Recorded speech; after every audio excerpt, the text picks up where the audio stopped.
Guten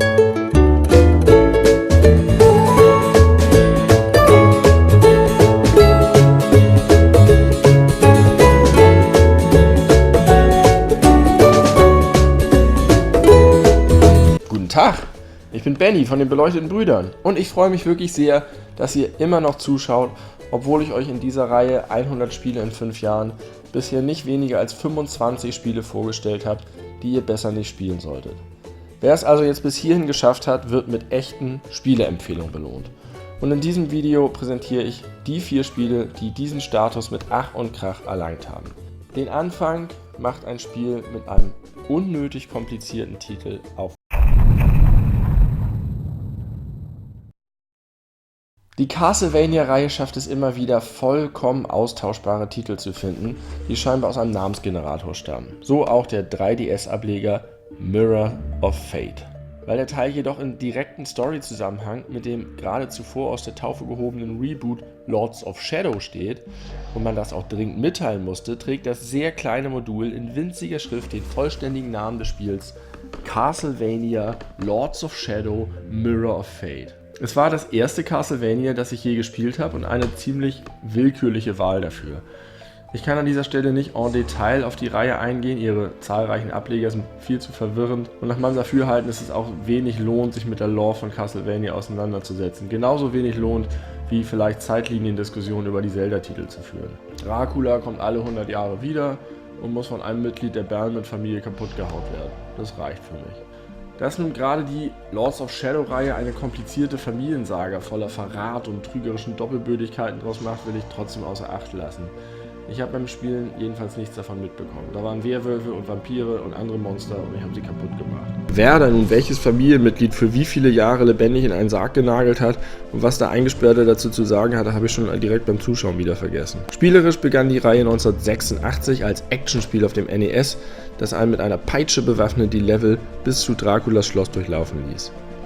11 Jahre und viele Titel später hat das Überspiel der Reihe Symphony of the Night dann das Vania in das Metroidvania-Genre gepackt und mit komplexen Schlössern voller Geheimgängen und Querverbindungen eine ganz andere Erfahrung aus dem Franchise gemacht. Was die Qualität von Mirror of Fate angeht, habe ich dem Vernehmen nach nicht die beste Wahl getroffen. Das wäre wohl eher Teil 3 für das NES, das erwähnte Symphony of the Night oder der Game Boy Advance Teil Area of Sorrow gewesen. Unter Castlevania-Fans gilt Mirror of Fate bisweilen als richtig schlechtes Spiel und müsste demnach nicht ausgerechnet in diesem Video auftauchen, mit dem ich mit den Empfehlungen beginne. Es ist also kein Vorzeigetitel, kein guter Einstieg in die Reihe, aber das finde ich rückblickend nicht so schlimm, denn ich hatte Spaß und habe es in immerhin knapp 12 Stunden zu fast 100% komplettiert.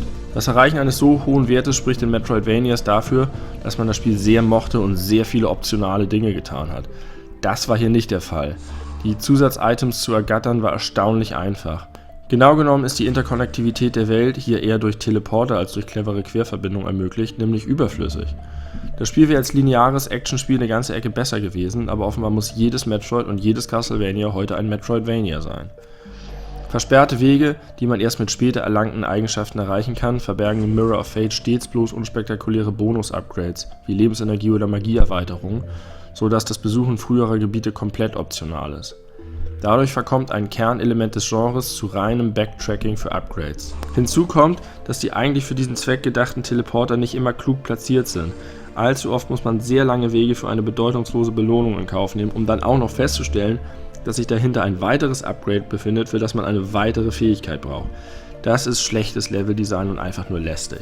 Die Zusatzwaffen, die Munition verbrauchen, habe ich fast nie genutzt. Sie wirken sehr halbherzig integriert, weil sie zu einem Castlevania offensichtlich eben dazugehören, aber man hatte wohl keine Ideen, wie sie sinnvoll ins Gameplay integriert werden könnten. Das ist aber auch gar nicht nötig, denn das grundlegende Kampfsystem mit der Peitsche funktioniert wunderbar und macht sehr viel Spaß. Man muss sich nicht Dutzende verschiedener Tastenkombinationen merken, um das vielseitige Moveset zu nutzen, sondern bekämpft ziemlich intuitiv, aber facettenreich die Kreaturen, die sich einem entgegenstellen. Bis zum Schluss wurde ich nicht von den Gegnern gelangweilt, sondern habe mich darüber gefreut, immer besser zu werden und sehenswerter gegen sie anzutreten. Inzwischen nicht ungewöhnlich, aber in diesem Spiel besonders ausgeprägt ist der umgekehrte Schwierigkeitsgrad. Sind manche Kämpfe am Anfang noch recht packend und schwer, wird man zunehmend mächtiger.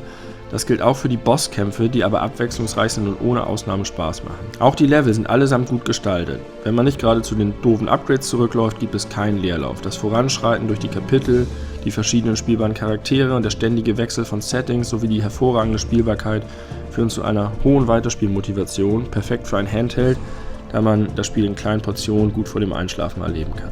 Über die Story wollte ich eigentlich nicht weiter sprechen, aber die eigentlich sehr gute Stimmung und das Setting werden gelegentlich von den furchtbar schlechten Sprechern und den steifen Zwischensequenzen torpediert. Denn eigentlich habe ich mich gern in den Schlössern mit den unterschiedlichen Bereichen aufgehalten. Große Säle, Treppenhäuser, Kanalisation, sicherlich alles absoluter Standard für ein Castlevania, aber zumindest in meinem ersten Spiel der Reihe hat mir das sehr gefallen. Dazu trägt auch der 3D-Effekt bei. Die meisten 3DS-Spiele wissen gar nicht viel damit anzufangen, aber hier zumindest profitiert die Optik sehr von der Tiefendarstellung. Unterm Strich war ich aber sehr zufrieden mit diesem runden, aber simplen Spiel, das innerhalb seiner etwas beschränkten Grenzen sehr viel richtig macht und vor allem viel Spaß.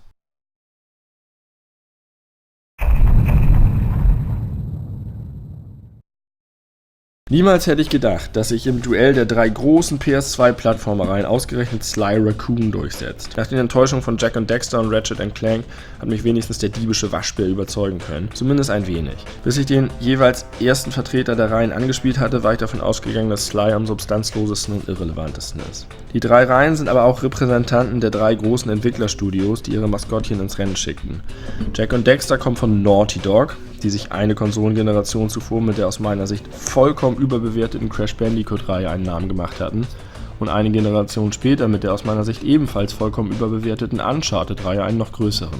Zugegeben, sie haben auch die großartigen The Last of Us und den gelungenen Abschluss der Uncharted-Reihe gemacht, aber im Groben gilt dennoch viel Präsentation, wenig Substanz. Ratchet & Clank wurde von Insomniac entwickelt, die eine Generation die wohl okaye Spyro-Reihe entwickelt haben, und danach hauptsächlich krachende Explosionstitel wie Resistance, Sunset Overdrive und zuletzt Spider-Man.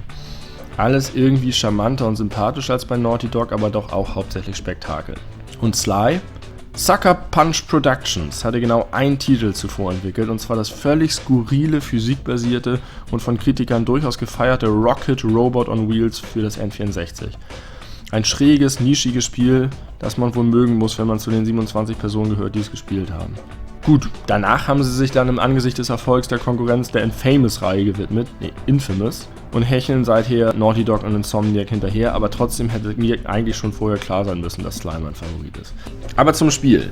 Dieser erste Teil der PS2-Trilogie ist ein kurzes und bisweilen etwas zu einfaches und sehr lineares 3D-Jump'n'Run mit dezenten, aber effektiven Stealth-Elementen. Dabei nimmt das Spiel die exakt entgegengesetzte Richtung von Ratchet & Clank und nutzt keine Waffen und Gadgets, um sich eine Schneise durch Gegnerhorden zu brennen. Stattdessen umgeht man trickreich Fallen und Wachen auf vielfältige Weise. Das Thema des Spiels ist ziemlich stimmig umgesetzt. Sly ist das jüngste und letzte überlebende Mitglied einer Familie von Dieben, die ihr gesammeltes Wissen in einem Buch versammelt haben. 5 schreckliche Schurken töten nicht nur Slys Eltern, sondern rauben auch dieses Werk und teilen die Seiten unter sich auf. Mit jeder zurückgelangten Seite gewinnt Sly neue und durchaus interessante Fähigkeiten, die ihm in seinem Diebesgeschäft helfen. Dabei bereist man von einer gut designten Hubwelt aus Orte, die sich über die ganze Welt verteilen und ziemlich abwechslungsreich sind. Das ist alles immer noch Welten entfernt vom Design eines Spiels wie Banjo-Kazooie, und hin und wieder hat man auch hier den Eindruck von Stangenware, aber ich hatte bis zum Schluss wirklich viel Freude mit dem Spiel und war immer gespannt, wo es als nächstes hingeht. Das Spiel hat zwar ebenfalls fürchterliche Sprecher, die mit übertriebenen, kreischigen und quietschenden Stimmen die anthropomorphen Tiere reden lassen, aber der Humor des Spiels ist trotzdem nochmal deutlich besser als bei Ratchet & Clank.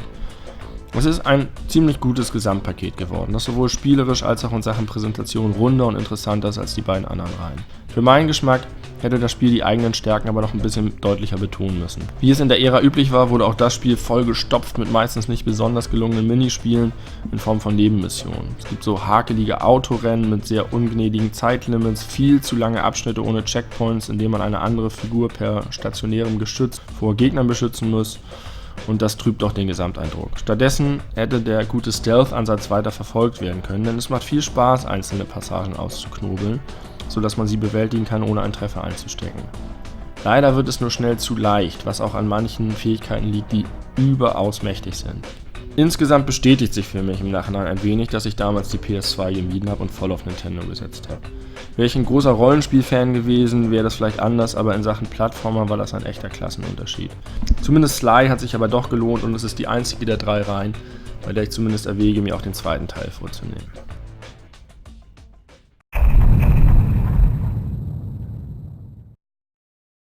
Bomberman DS heißt genau genommen nur Bomberman, was ich ziemlich gewagt finde für den 100. immer gleichen Vertreter einer Reihe. Einen so minimalistischen Titel nimmt man sonst eher bei einem selbstbewussten Reboot, wie das Tomb Raider, God of War oder Doom getan haben. Bomberman für den DS ist hingegen Bomberman, so wie es immer war und auch immer sein wird. In Arenen voller zerstörbarer und unzerstörbarer Blöcke sammelt man Items, die das eigene Herumbomben effektiver, aber auch gefährlicher machen, denn die größte Gefahr in jedem Bomberman-Spiel geht von den selbstgelegten Bomben aus. Es ist ein ziemlich unverwüstliches und geniales Spielprinzip, das vor allem im Multiplayer niemals alt wird. Es ist sozusagen ein Katz-und-Maus-Spiel, bei dem jeder die Katze ist. Das spielgewordene Risk-Reward-System, das aggressives Spielen belohnt, aber auch fatal enden lassen kann. Man muss permanent abschätzen, ob Zeit und Wegstrecke für das, was man vorhat, reichen und die ganze Arena im Blick halten, mögliche Kettenreaktionen vorhersehen und die Items klug einsetzen. Wer einen guten Gegner erledigen will, muss ein hohes Risiko fahren und seine Pläne permanent anpassen. Irgendwann spielt man das Spiel auf einem unbewusst intuitiven Level und kann sich stundenlang 3-Minuten-Matches mit seinen Freunden liefern.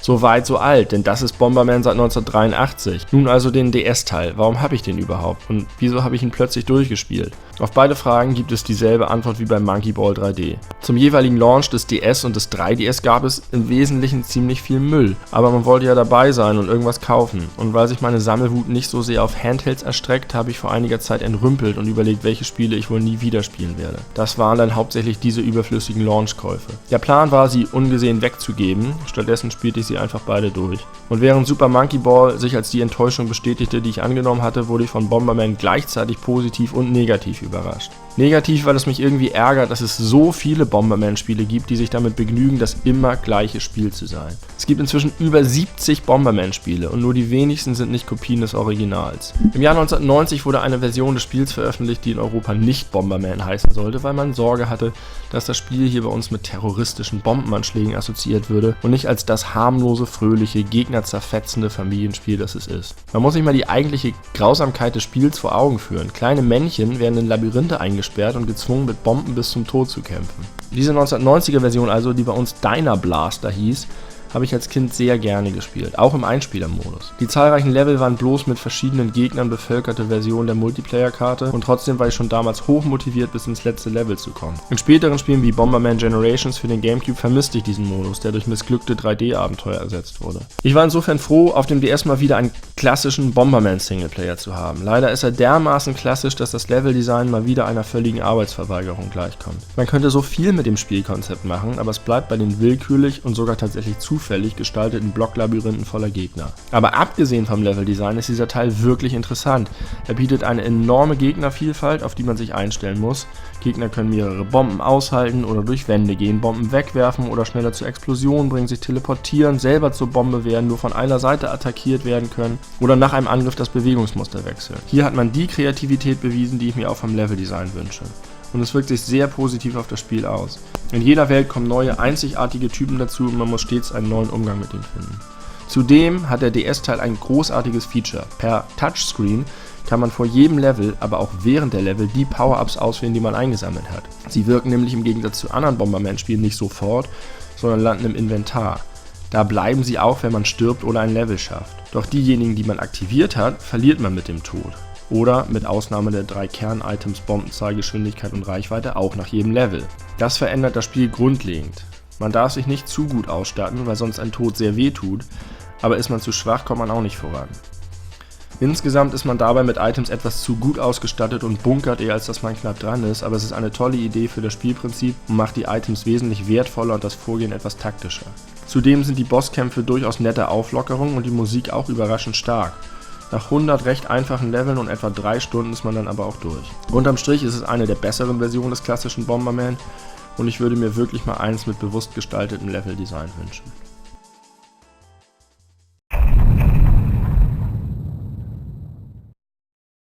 Gunman Clive ist ein 2D Run-and-Gun-Spiel mit einer Gesamtdauer von nur etwa 3 Stunden, die sich auf 3 Kampagnen verteilen. Als Westernheld, Westernheldin oder als Ente schießt bzw. flattert man durch sehr kompakte Level in einem wunderschönen Bleistiftstil. Das Western-Setting wird durch skurrile Roboterwesen, Technik und eine Reise zum Mond gebrochen, ist aber eigentlich nur Kulisse.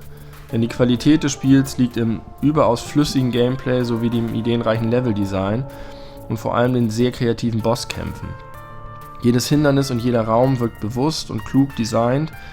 Leider werden die vielen Ideen aber nicht genug ausgereizt. Anstatt sie zu kombinieren und fortwährend komplexer zu machen, belässt es das Spiel meist bei einer Einführung neuer Elemente, die durchaus Spaß machen, aber selten fordernd sind. In der Hinsicht ist es vielleicht eine etwas simplere Version guter Mega Man-Spiele. Das Spiel bleibt aber bis zum Ende motivierend, weil auch in den letzten Leveln noch neue Ideen auftauchen und man je nach einem Drittel des Spiels eine neue Figur erhält, die die Art, das Spiel zu spielen, nicht unwesentlich verändert.